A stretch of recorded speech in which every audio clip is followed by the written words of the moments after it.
विधवा श्वेता हर रोज अपने एक छोटे से कमरे में खिड़की से बाहर झांकती रहती है। 28 साल की श्वेता जरा सी आहट सुनती नहीं कि दरवाजे पर उन्हें लगता है कि उनके वो तो नहीं। इस तरह की हमारी माता बहनों को हमारा सैल्यूट है। जी हाँ, आप जिस तरीके से हमें सिखाते हो कि लाइफ में क्या कुछ करने को है, आप जिस तरीके से हमें सिखाते हो कि अकेले क्या नहीं कुछ किया जा सकता।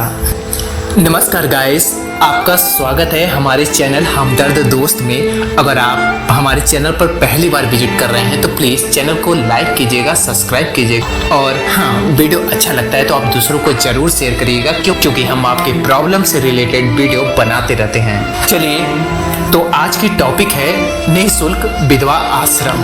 आपको जानकर यह बिल्कुल आश्चर्य होने वाला है कि विवाह योग्य आयु में 10 में से 1 महिला विधवा है। और यही नहीं, अफगानिस्तान और यूक्रेन में यह अनुपात लगभग 5 में से 1 है। अगर दुनिया भर की बात करें ना, तो दुनिया भर में 3 में से 1 विधवा भारत में या चीन में रहती है। भारत में अनुमानित 46 मिलियन विधवाएं हैं। जी हाँ, जो कि चीन से कहीं ज्यादा आगे है। यानी हमारा देश भारत विधवाओं की श्रेणी में भी नंबर 1 पर है। तो चलिए आज जानते हैं कि भारत में विधवा महिलाओं की समस्याएं क्या है। सबसे पहले तो विधवा महिलाओं की समस्या ये है कि वह गरिमापूर्ण जीवन नहीं जी सकती। जी हाँ, वह नॉर्मल औरत की तरह जिंदगी नहीं जी सकती है क्योंकि उनका नारित्व उनके पति की जीवन की रक्षा करने में असमर्थ रहा है। अतः उन्हें अपने ऊपर लांछन लगाने के लिए न जाने कितने लोग बाध्य करते हैं। जी हाँ, गरीब और पिछड़े वर्ग की तुलना में अमीर और संभ्रांत परिवार की विधवाओं को ससुराल में अधिक क्रूर व्यवहार का सामना करना पड़ता है। जी हाँ, आप जानते हैं एक विधवा औरत का जीवन ना इतना सीधा साधा सरल नहीं होता। उसे अपने जीवन में बहुत सारी कठिनाइयों का सामना पल पल करना होता है। यदि एक विधवा स्त्री किसी व्यक्ति से अकेले में बात कर ले तो दुनिया उसका तमाशा बना देती है, उपहास बना देती है। भले क्यों न वो अपने भाई से ही बात क्यों न कर रही हो, या जाने बगैर आस पड़ोस वाले, उसे देखने वाले उसे चरित्रहीन तक कह डालते हैं। काफी शर्म की बात है। आप सोचिए उस महिला पर क्या बीतती होगी। कई औरतें अपने पति पर निर्भर होती हैं। परिवार की खर्च और संचालन के लिए पति के जाने के बाद परिवार का सारा जिम्मा खुद वहन करती है। अपने बच्चों की पढ़ाई लिखाई देख रेख में स्वयं को और सामाजिक रिश्तों को निभाने में एक विधवा स्त्री अपने आप को बिल्कुल मशीन सा बना देती है।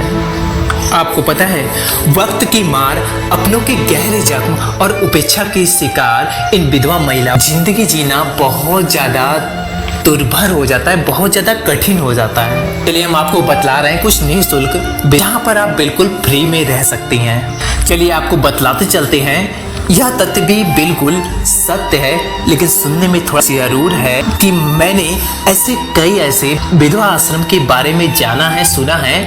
यहाँ की विधवाएं अपनी अंतिम सांसें गुजारने की इच्छा तो लेकर जाती हैं, लेकिन उनका जीवन यहाँ नरक से कम नहीं होता। वे यहाँ फटेहाल भीख मांगकर अपना पेट भरती हैं। भजन गाकर उन्हें चंद रुपए मिलते हैं, जिससे उन्हें अपना पेट भरना पड़ता है। मंदिरों के पुजारियों के हाथ पैर जोड़ने पर भजन कीर्तन में उन्हें शामिल किया जाता है ताकि उन्हें अपना भरण पोषण करना पड़े। देखिए, मैं सारे विधवा आश्रम के बारे में तो नहीं ऐसा कह रहा, लेकिन कुछ विधवा आश्रम की स्थिति काफी दयामय है, बुरी है। देखिए, मैं आपको विधवा आश्रम की पूरी लिस्ट तो प्रोवाइड कर रहा हूँ, लेकिन आपको आंख बंद करके एकदम विश्वास नहीं कर लेना है। आपको सबसे पहले गूगल या क्रोम के माध्यम से जानकारी लेना है। साथ ही आसपास के लोगों से जानकर, साथ ही आसपास के लोगों के पास जाकर पता करना है कि यहाँ की विधवा महिलाओं की स्थिति क्या है। क्या वह सकुशल सुख में है, क्या वह सकुशल जीवन बिता रही हैं। उसके बाद ही आपको किसी तरह का कदम निर्णय उठाना है। तो विधवा आश्रम की लिस्ट तो मैंने दे दिया है, लेकिन पता करना काम आपका है कि वहाँ की स्थिति क्या है। चलिए आपको विधवा आश्रम पर प्रकाश डालने से पहले यह जानते हैं कि भारत सरकार इन विधवा माताओं के लिए क्या कर रही है। तो भारत सरकार ने विधवा पेंशन की योजनाएं आपके लिए प्रोवाइड कर रखी है। सभी राज्यों में सरकार द्वारा दी जाने वाली न्यूनतम पेंशन 300 रुपए है और यह 300 रुपए से 2000 रुपए के बीच भी हो सकती है। है। 80 वर्ष की आयु पूरी करने के बाद ना विधवा को 500 रुपए की वृद्धा पेंशन तक मिल सकती है। राज्य सरकार पेंशन की राशि विधवा के बैंक अकाउंट में सीधा जमा करती है, तो आप बिल्कुल इसका भी फायदा उठा सकते हैं। इसके लिए आपको क्रोम या गूगल पर विजिट करना होगा। अगर फिर भी आपको परेशानी हो रही है तो आपको निकटतम साइबर कैफे में जाकर, आपको पता है वृद्धाओं के लिए वृंदावन एक महत्वपूर्ण जगह है। आपको पता है वृंदावन को विधवाओं का शहर क्यों कहा जाता है? वृंदावन को विधवाओं का शहर इसलिए भी कहा जाता है क्योंकि यहाँ बड़ी संख्या में विधवाएं आती हैं और अपने पति खोने के बाद इस शहर के आसपास के इलाके में रहती हैं। वृंदावन को विधवाओं का शहर कहा जाता है क्योंकि यहाँ पर कुछ महत्वपूर्ण निःशुल्क विधवा आश्रम है।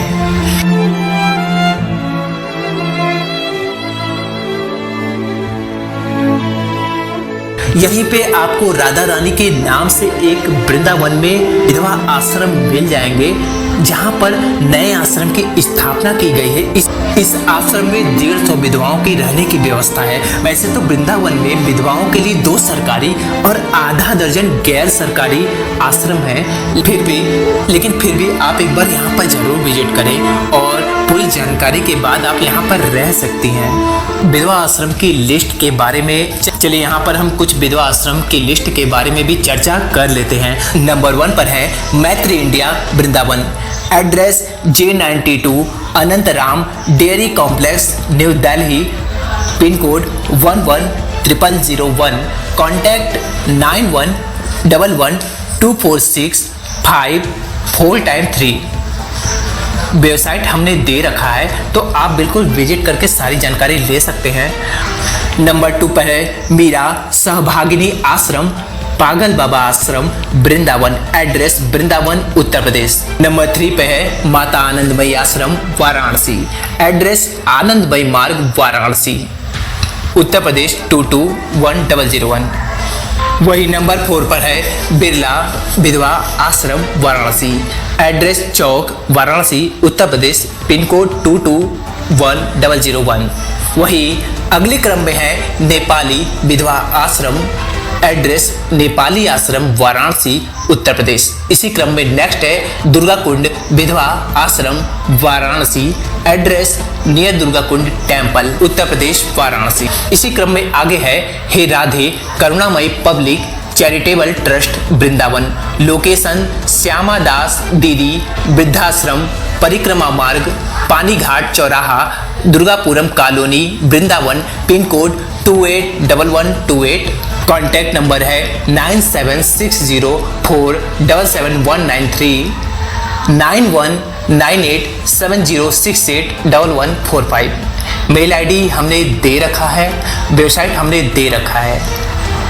चलिए इसी क्रम में नेक्स्ट बढ़ते हैं कृष्णा कुटीर वृंदावन। लोकेशन वृंदावन उत्तर प्रदेश। कॉन्टैक्ट महिला कल्याण निगम। नेक्स्ट इसी क्रम में आगे बढ़ते हैं विधवाओं के लिए घर and institute women Jalandhar. Address Gandhi Vanita Ashram Jalandhar Punjab. Contact number 018122544420। Mail ID हमने दे रखा है, वेबसाइट हमने दे रखा है। चलिए इसी क्रम में आगे बढ़ते हैं Akanksha centre. Address Mumbai Maharashtra. Mail ID हमने दे रखा है, वेबसाइट हमने दे रखा है। इसी क्रम में आगे बढ़ते हैं YWCA of Delhi. Address plot number 21 FC33 Jasola area new Delhi 110025। Contact number हमने दे रखा है, वेबसाइट हमने दे रखा है।